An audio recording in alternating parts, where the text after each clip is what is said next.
Picture this. It is 1881 and you are standing up on a patch of grass with a reservoir full of water directly behind you.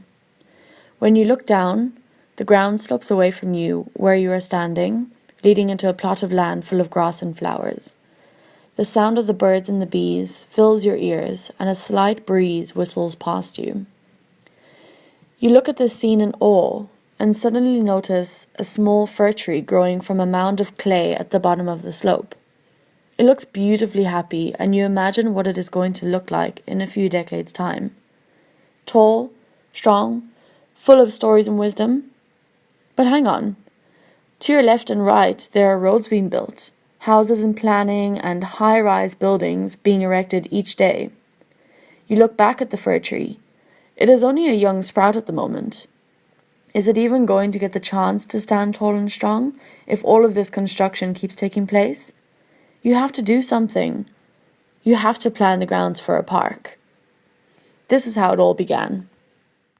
In 1881, David Christian de Waal, the city councillor at the time, decided to make the space where the park is now de Waal Park. Situated between two reservoirs, the park has remained the same since it was planned and opened to the public in 1895, making it 122 years old. De Waal's love of trees inspired him to fill the park with many impressive trees, as he believed that they are a symbol of serene dignity. Today, the park holds an impressive 143 different species of trees in the park, and they are flourishing in the beautiful space.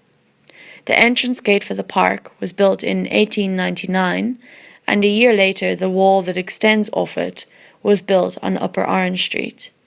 Soon after that, although contrasting to the original plans to have no wall, Multeno Road was built below the park, and so a row of kai-apple hedging was put in place along the fencing along the road, creating the park boundary. Plans for the park were made to include numerous circle patches around the park, with pathways stemming from each one, linking them together. This is the shape that the park still takes today.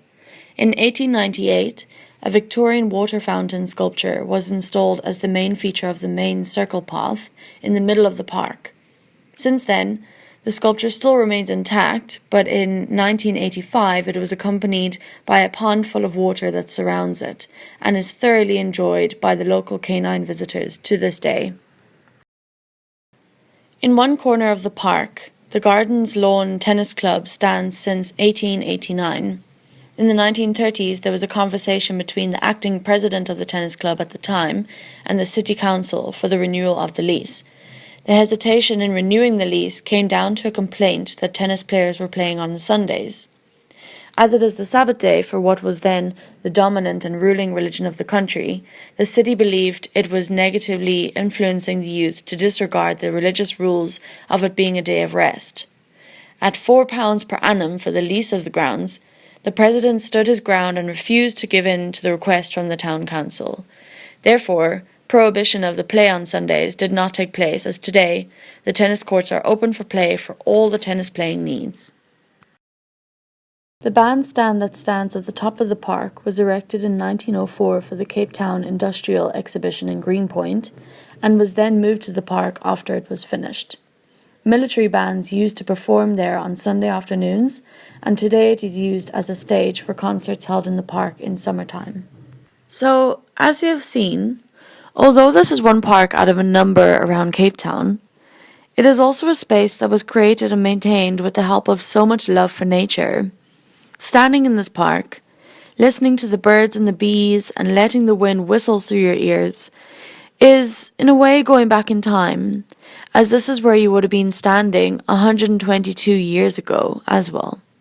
A green space, denying the city sprawl to take over completely. Beautiful.